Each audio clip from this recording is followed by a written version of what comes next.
Hi there. So if you're watching this video, you're in one of two camps. One, you're one of my returning subscribers, and if that's the case, then thank you very much for stopping by and watching my most recent video. Or you've found yourself in a bit of a situation where you failed, and you're trying to console yourself by watching a YouTube video that's, best case scenario, you're going to magically cure you of your horrible feelings of inadequacy, and, medium case scenario, maybe help guide you on some introspection that's going to help you come back stronger and better from your failure. Well, I can promise you one of those things, and in the hope for viewer retention and for my endless pursuit for Z-list internet stardom, I will not reveal that till the end, but I think by then you should have a pretty good understanding of which one it is. So today we're going to talk about a couple ways where you can fail with a little bit of damn grace, because let's be honest, if you're going to be doing anything worthwhile in the world, you're probably going to come across this. So might as well get some good practice in right now. All right, so the first thing we're going to do is breathe a little bit and calm down. It's not the end of the world. There's a good chance that whatever failure you've come across, the fact that you're on the internet right now watching a YouTube video about it, the stakes were probably a lot lower than you're making them out to be. So give yourself a little bit of time to calm down and relax, because we're going to be going into some things that require your maybe like 30% of your attention, if we're going to be honest here. And, maybe even 0% of your attention. If you want to just put this on the background and put it on loop, that'd actually be super helpful. So the first thing we're going to want to do is contextualize the failure. So a good question to ask yourself is, how much is this perceived failure? How much of it was actually in my control? Because there's a lot of things that you might think you failed on that you honestly had pretty much no influence or say in. So give yourself the opportunity to think about that for a little bit. And once you have, get a good understanding of, within this failure, how much of this is actually on me. And this isn't an opportunity for you to completely dodge accountability. This is just giving you the opportunity to actually assess where your role in the failure was, because the overall objective that we're looking to achieve here is, how can we not do this again? All right, so once you've identified what part of the failure is actually something you could have influenced or something that you had a part in, we can actually start moving forward. Because to buy into the cliche, the failure isn't necessarily in the failure itself. The failure is in the inability to actually learn something from this fluke or this misappropriation of effort or this misappropriation of intent or whatever you want to call it. Whichever euphemism fits your particular narrative, you can go ahead and use. But the point here is, a failure is really only a true and proper failure if you don't actually learn something from it. If you keep making the same goddamn mistakes every single time because you're not analyzing your failures, that is what makes you an actual failure. Let's start to pick it apart a little bit. Start asking some of these questions. Obviously this isn't an exhaustive list, but it's a good place to start. Did I not try hard enough? Did I try too hard? It's not always just a function of effort and not quitting. Did I misappropriate my time? Did I not do it the smart way? Did I not do it the right way? There's all kinds of different ways that you can sort of peel apart your particular shortcoming in whatever situation you might find yourself in and end up coming to an actual conclusion. Fortunately, a lot of this analytical work it's an art, not a science, and it's also a skill. You're going to have to spend a lot of time understanding a little bit more about yourself and really observing how you have the tendency to sort of shift blame or unfairly absorb blame when something doesn't go your way. Like for me, for example, I have the tendency to always assume that whatever failure or whatever shortcoming ends up happening in my life, it's always my fault. It doesn't matter if it actually was or not. I just assume that it actually is on me. Like Dow Jones drops 25%. It's probably my fault. Tinder date ghosts me. Definitely my fault. Wildfires in California. Definitely me. Tornadoes. Yeah. Hurricane. Probably your boy. So being able to at least understand how you have the tendency to sort of shift blame or absorb it, can help you better understand if your analysis of your particular mistake is actually on the mark or not. So once you've completed that, you probably still don't necessarily feel great. So let's start addressing the actual feelings component of this.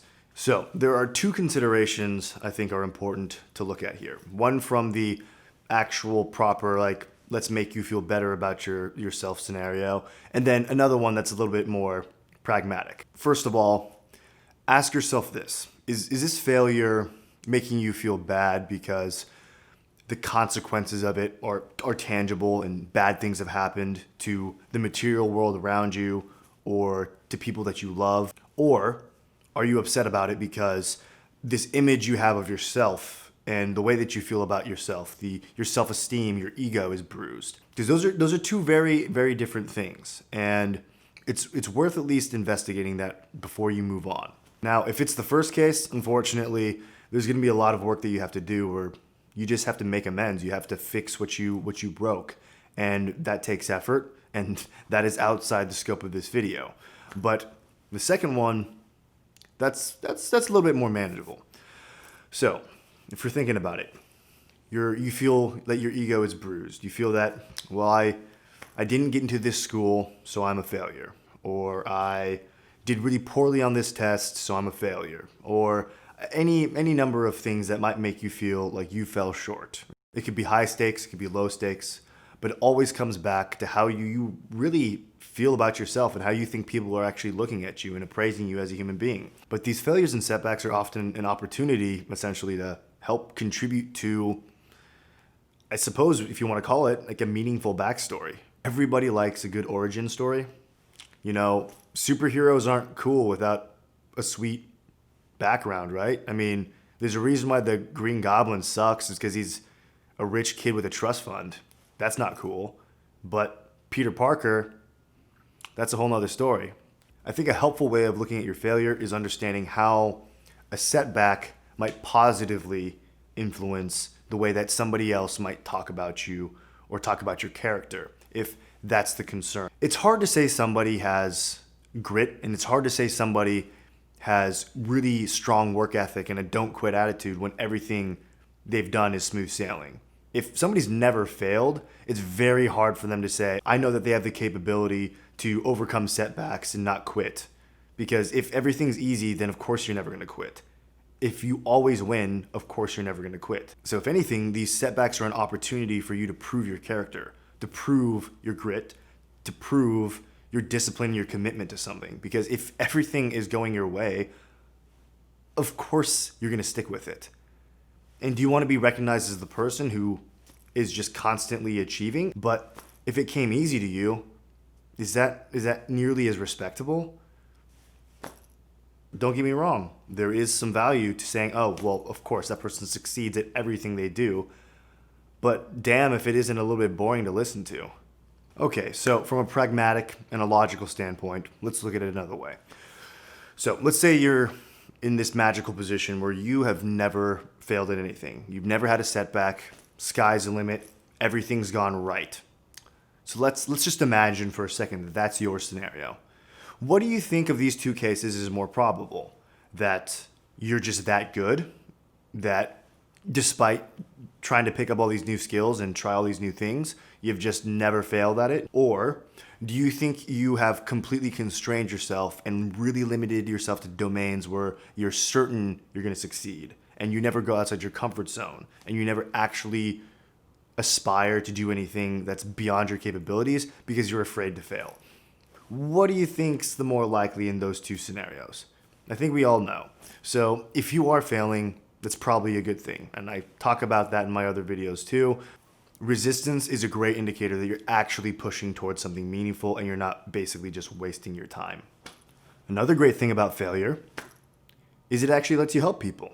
So this one's for a little bit more of my generous-minded folks. Think of failures as just another opportunity for you to get an experience that's going to help you help somebody else. Every single time you fail at something, that is a particular instance in your life or a particular context in which you have a little bit more understanding of, and now you can help somebody else not make that same mistake or help contextualize their mistake when they make it. So every single time you fail, you're just giving yourself even more opportunities to help somebody else later on down the line, because there's a good chance that the mistakes you're making are not completely unique to you. And if they are, then congratulations. That's a lonely road to walk, and I kind of feel bad for you.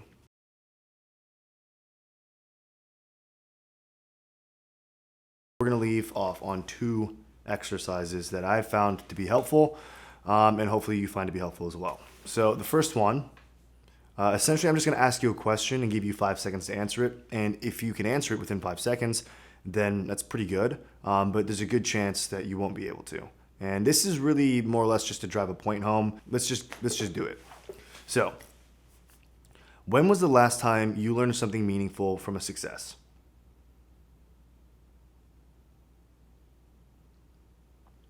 Did you think of anything? Yeah, it's a little bit hard to do that. A lot of the times, I think it's just harder to contextualize lessons learned from successes because when you're coasting along and things are going really well, you have no idea if you're succeeding because of what you're doing or despite what you're doing. So, at least with failures, there is some kind of feedback there. So getting the opportunity to just understand how valuable failures can be and how, I suppose, subjective successes are gives you a good opportunity to reflect a little bit. So hopefully now you feel a little bit more comfortable with the idea that failure is really an opportunity, and to squander it is not something you should be doing if you're looking at going far in life. So the second exercise is a little bit more in depth, and it does take a little bit of time, but I find it extremely helpful, and I'm sure it has like a real name. I'm sure somebody else has thought about this and actually implemented it, but I'd like to call it failure mapping. And essentially what it is thinking about a time in your life where you felt like you were in a good spot and sort of flipping the experience on its head and looking at all the failures that brought you to that point. So I'll do it like my own version of this very quickly to sort of help drive the point home and to give an example. So I would consider myself to be in a pretty good spot right now. I'm really happy and very thankful to be where I am. But there are quite a few failures that got me here. So let's do like a little abridged version of a failure map for my life to get me to where I am now at Stanford. So the very first test that you are expected to pass and survive as a human, I failed. As you might have guessed or may not have guessed, I'm adopted. So there's not a lot of Asian Johnsons. That's just how it works. But I am adopted, and I failed the first test of, does my parent want me? Does my mom want to raise me? And once again, this is something that was completely outside of my control. I mean, I saw pictures of myself as a baby. I was cute as hell. So why she didn't want me, I'll never know. But that gave me the opportunity. That failure of being rejected from my mom brought me the opportunity to come to the United States and be selected by my adoptive parents. I don't know how they did it. They might have just thrown a dart at a bunch of pictures of Korean children for all I know and chosen whatever it landed on. Or maybe it was a little bit more in depth than that. I should probably have that conversation with them now that I think about it. But regardless, it brought me to the United States where where I'm fairly certain that my life here is better than it would have been if I was raised in a Korean orphanage. So that's a great start. And similarly, as many of you know, I was in the Marine Corps before I came to Stanford. And that more or less came from a result of 2 things. I mean, first of all, I was kind of an ugly child. So that forced me to grow a personality, but it also made me very angsty, a lot of Blink-182, which, made me feel like it was necessary for me to prove myself, not just to others, but also to myself. And what better way of doing that than joining the Marine Corps? Another component of it was, I wasn't that great of a high school student. Like, I just didn't care that much. I didn't even bother applying to any colleges because I knew that nothing about me in high school was even remotely interesting or spectacular. Like, there was no way I was going to get a scholarship. There was no way I was going to get into a really good school.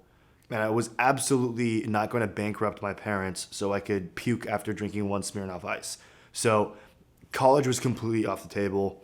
And, like a lot of other people, like when you choose to enlist in the Marine Corps, it's not because you have this like wonderful charcuterie board of meats and cheeses of fancy colleges available to you. For a lot of individuals, it's because you need to get out of whatever city you're in. You need to get out of this situation. And it really seems like one of the only options that you have to escape wherever you're from. So I suppose my failure to be a good student in high school, my failure to actually care, and my failure to actually really take my education seriously and find some kind of purpose earlier on in life took me to the Marine Corps. And within the Marine Corps, there were schoolhouses that I wanted to go to. There were deployments that I wanted to get on, and I didn't get the opportunity to do a lot of the things that I wanted to do in the military. I would say that a lot of the experiences that I had, while they were extremely valuable, and I'm incredibly grateful for what I got to experience when I was in the military, it wasn't exactly what I wanted, and it wasn't exactly what I had in mind. And that shortcoming, those failures to go to the units that I wanted to go to, or go to the schoolhouses that I wanted to go to, get the skills that I wanted to get, I didn't necessarily get that chance. And if I did, I probably would have stayed in the military. I probably would have extended my service, and I probably would still be in the military as we speak. But I failed to manifest everything I wanted out of my military career, so I got out and I started applying to schools. And I was rejected from a lot of schools that I felt like I probably had a good shot at getting in. But of all places, Stanford is the one that selected me. They're the ones that also gave me the most generous financial aid package. And the fact that I'm here is just such a lucky string of failures, and also, of course, action taken in response to those failures, that I don't know how I ended up here, but I'm very thankful that I am. So that was an example of how I would do like a very short and abridged version of a failure map, and I hope that provides at least a little bit of context so you can do the exercise on your own. It can be tough because it's never fun going back into your past and digging up all of your embarrassing failures and shortcomings, but at the same time, it's incredibly valuable to use as a consistent tool in your toolkit to just remember that when you're failing, like, it might not be the worst thing in the world, and that it allows you to bounce back quicker. Because, I mean, if you're a normal person, when you fail, you're gonna feel bad. Like, you can't not feel bad. You're probably a sociopath if you don't feel bad. And all you can really hope to do is just get faster at bouncing back after you find yourself in that rut, after you start realizing, oh, wait, okay, hold on, no, this isn't a complete failure. There's an opportunity to learn and an opportunity to grow here. And the faster you can get to that point, and the less time you spend moping and slamming pints of Ben and Jerry's, the sooner you're going to get back onto your mission, and the sooner you're going to be able to get back and contribute and help people. So if you feel comfortable, maybe consider dropping your failure map down in the comment section below, or making a video about it and using it as an opportunity to help show others that whatever situation you might have found yourself in, they might relate to it, and it might resonate really strongly with them. So hopefully this format is a little bit quicker and a little bit more digestible and a little bit more practical and actionable as well. But I'm always open for suggestions regarding the content and the format of these videos. So leave those in the comments or send me angry messages on YouTube, whatever you prefer. And I hope you guys get out there, fail a little bit, and learn a lot.